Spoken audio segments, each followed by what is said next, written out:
Yo, what is going on, guys? It is Winnick here, back again with a brand new video today. So this is now the 5th episode of my new series, which I review every single MCU Disney Plus show and special up to release of Secret Invasion. Today we're going to be reviewing Hawkeye Season 1. So right off the bat, Jeremy Renner is the best he's ever been, in my personal opinion, as Clint Barton as Hawkeye. I think this is a great continuation for his character since his arc in Endgame. Hawkeye's always been an interesting character for me because I've always liked him ever since we met him in the first Avengers, and technically the first Thor as well.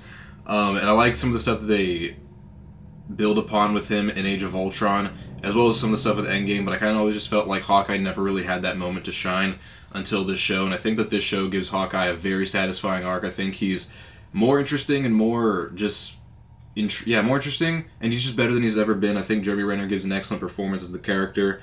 I love the family aspect with the character. We actually get to see more about what kind of happened with his family post what happened in Endgame and Age of Ultron. And it's nice to have a show to where we finally get to see Hawkeye have his own moment where he gets to shine, and we get to see stuff that makes him interesting and why exactly Hawkeye is so important. And you also really see in the show why Jeremy Renner really was an excellent choice for the character of Hawkeye. The performance is great, but it's kind of just that thing where he brings such, like, I don't even know what the word for it is. He brings so much, like, nuance to the character, I feel like, and so much just, like, you feel for him so much with the performance and the writing. And I think Jeremy Renner does a great job of portraying this feeling of Hawkeye with, like, even with all the mistakes Hawkeye's made and all the regrets he has, he really is a good person. He really is a good guy. I think Jeremy Renner captures the emotions of this character beautifully. Haley Steinfeld, of course, is tons of fun as Kate Bishop. I was kind of skeptical going into the show whenever I heard that there was going to be a side character, Hawkeye, being Kate Bishop, because I didn't know who Kate Bishop was. But going into the show, I really like Kate Bishop. I think she's a very fun character. She's very charismatic. I think that the dynamic between her and Hawkeye is very funny and also very interesting. I like the way their relationship grows over the course of the show. I think Haley Steinfeld I feel like she made the character. I really felt like she brought a lot of charm to the character. I think that she was honestly just perfect for the show. She did a really great job with it, and I actually like the fact that they gave Hawkeye a sidekick, and I think Haley Steinfeld, awesome job. The show also gives her a really great arc. I felt that like the show gave her enough time for us to get to know her and to get interested in her and for her arc to get fleshed out. I really like the way the show went about her arc. I honestly hope that this is not the last time we see Kate Bishop. I'm not entirely sure if I can say we'll see her again. I hope we do, though, because I felt she was a lot of fun in the show. I kind of feel like I would hate it if we never got to see her again. You know, the banter between these two characters, I feel like is kind of what made them such an interesting duo, because they're very much they're polar opposites, but they're also totally the same character in the same way. I feel like the dialogue between the two of them was a lot of fun. It's kind of like what I talked about with Falcon and the Winter Soldier. I really liked the banter between Bucky and Falcon. Although I think the banter between these two leads in Hawkeye is way better, actually. They're just two really great leads. I feel like they carry the show a whole lot. The show was a lot of fun, especially with the holiday vibe, because this show did come out during the holidays back in 2021. Something that I appreciate, though, is I don't feel like it overdoes the holiday stuff. It's definitely there, but I like the fact that it's not the sole purpose of the story. It's kind of more so a byproduct of the story. You know, and you can definitely watch it during the holidays, that's definitely the case, but it's kind of like a holiday thing, the same way that Die Hard is a Christmas movie, because it's an action movie, that takes place at Christmas, kind of like how Batman Returns is a Batman movie that takes place at Christmas. It doesn't overdo the holiday stuff. It's kind of just it's not exclusively a holiday thing, and I appreciate that, so I can watch this at the beginning of May like I did, and I can still have fun with it, and I don't have to feel like it's seasonally, anachronistic or anything. There's some really great action sequences in the show. What I like about Hawkeye is that it's kind of a more street level kind of show, if you know what I mean. It's not necessarily the most ambitious show out there, and so you kind of get a lot more low level action scenes. So you get hand to hand combat fighting, you get archery. So they do some really cool stuff with the archery there. You get some stuff with trick arrows, which I really like. You really get to see Hawkeye and Kate be badasses without them having to have superpowers. You see them be badasses with their fighting abilities and their archery abilities, and they're cool in their own unique way.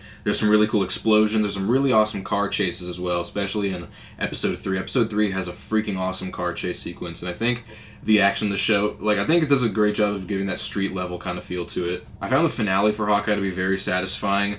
I think it's satisfying because it was epic and it gave every character moment to shine, and there were so many excellent character moments and stuff they'll go into a little bit later, but I thought it wrapped up the show very well, wrapped up all the arcs very well, as well as teasing stuff that maybe could happen in the future without making it feel like a cliffhanger, and I felt like everybody got what they deserved in their shining moment in the finale. I think that Hawkeye probably has, honestly, the most satisfying finale of any of the shows in the Disney Plus MCU stuff that I've covered thus far. One of my other favorite things about the show was Aliqua Cox, I hope I'm pronouncing that correctly, as Echo. I thought she did an amazing job. And this is like a really interesting one for me because Echo's a great villain because she really does have an engaging backstory, and I really do feel bad for her character, and I think that's always great when you can have a movie or a show with the villain that you really feel for. She's definitely one of the better Marvel villains, one of the more memorable villains. I think Aliqua Cox's performance was great. The story was excellent, but also something that I kind of found interesting was the disability representation, which I actually kind of liked a lot in the show, because if you guys know, this isn't really a spoiler, but the character of Echo is actually deaf, and it kind of shows like her hardships of being deaf, and also Hawkeye is like kind of deaf, but like with the help of hearing aid he can hear. And I kind of like the fact that they showed like disability representation, but also kind of like the struggles that people with disabilities, especially people with hearing loss, might have to go through. I think that the show does it pretty well without it. I feel like the show does a great job at making you care for them, is what I mean to say. And sometimes the show does very well is that there's like several different arcs going on at the same time, but the show does a great job of balancing them all. What I think is the beauty of having a 6-episode series as opposed to turning this into a movie is that you give all the arcs enough time to balance and flesh out and just like move at a nice pace. I think that's honestly one of the better aspects of making a show around these kinds of things as opposed to doing a movie. Yeah, so, and that's the other thing, but because like it balances all the stories very well, the show is very tonally consistent. It's fun, but it's also got like its serious moments, and it balances the tones very, very well. And I think that it's just like it's easygoing, kind of like how Ant-Man was easygoing, but it's also got like its serious moments, and like they balance all the tones very well. Very tonally consistent show, and there's some awesome reveals in the show. I don't want to say too much. There's some really cool reveals in the show. And actually, I do kind of want to elaborate on that, which is why from this point on, I'm going to go into a spoiler section of the video. I'll split it up into chapters so you guys can see my overall rating and thoughts at the very end. But I want to do a quick spoiler section for just a few things I really liked. So you've been warned. The first thing I really loved was the continuation for Yelena from Black Widow. Yelena was easily my favorite part of that film. And I think the way that they continue her arc in the show is very, very satisfying, especially what we saw with the post-credit scene in Black Widow. Florence Pugh, once again, knocks it out of the park as this character. She's excellent.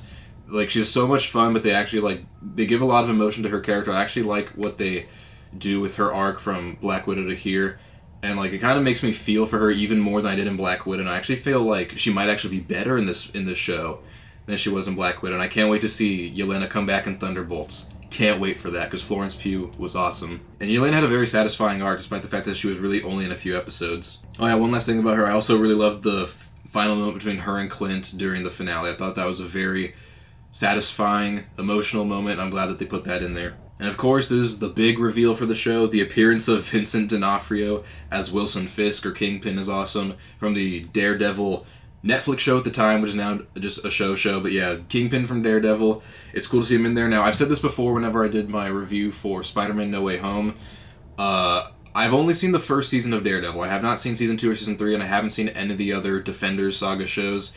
I will watch those pretty soon. I'm going to do reviews of those up to the release of Daredevil Born Again. So that probably will either be at the end of this year or the beginning of next year, who knows. So please be kind and don't spoil the show for me down in the comments below. But from what I saw from season 1, I really, really enjoyed Kingpin as a villain. I actually like the fact that they brought him back in the show. And I'm glad that we're actually going to see him again in Echo. So yeah, I think it's just really cool stuff. I like that they don't he doesn't overstay his welcome, but they give him some satisfying moments, and Vincent D'Onofrio is awesome. So this is a really, really great show in my opinion. I only really have 2 flaws, and they're so minute it basically doesn't even matter. My first flaw is I kind of just wanted more episodes, not because I didn't feel like the show did a good job with the episodes it did. It did. It was just so entertaining that it's like, I wanted more episodes. That's just kind of how it feels. And my other kind of like flaw that I have is that the show starts off feeling almost like the Kate Bishop show as opposed to a Hawkeye show. But then like as it goes on, it becomes more about Hawkeye and her. And so like I'm okay with the way it went, but yeah, it did kind of start off feeling like, this Hawkeye? It feels more of the Kate Bishop show. Oh, okay, now it's like Hawkeye. But yeah, those are like little minute flaws that don't even really matter. In the end, Hawkeye is a great show. I think it's probably my favorite Disney Plus show of all the stuff I've reviewed so far. And I really did love WandaVision, but upon rewatching, I think Hawkeye might be my favorite of everything I've reviewed thus far. I love this show. I think it's really great for the holiday season. I think it's also just great for Marvel shows in general. It's one of the better Marvel shows. I think it's a really great show. I'm going to give Hawkeye an overall rating of a 9.5 out of 10. Super, super, super entertaining, very satisfying show, and I'm actually going to give it a grade of an A+. So this is the first time I've actually given an MCU TV show an A+, but I figured for Hawkeye, it kind of deserves it. Like, it's a well-made show, and it's fun, and it's entertaining, it's engaging, and I felt like it did everything it needed to do Almost perfectly, really. I feel like there was barely a misstep in the show, and I think that the writers and the directors and the actors and everybody involved did an excellent job on Hawkeye. So that's my review for Hawkeye. I hope you guys enjoyed the review. I also recently did a review for Venom, so make sure you check that out, because I'm also doing my series, which I review every single Sony Spider-Man Universe film up to release Spider-Man Across Spider-Verse. Next week I will have a review for Moon Knight. I can't wait to talk about that. And coming out early next week, somewhere within the first few days of next week, I will be doing a review for Guardians of the Galaxy Volume 3. I'm going to go see that on Sunday. I can't wait to talk about that. Also, go click on the link in my description so you can go check me out on Twitch, Instagram, and TikTok. Go follow me on that stuff, because I post a lot of content over there too. Thank you guys always so much for watching the video. Make sure that you hit the like button, hit subscribe, hit the notification bell so you get notified when those videos. Leave a comment down below, let me know what you think. And yeah, that's been it. Peace.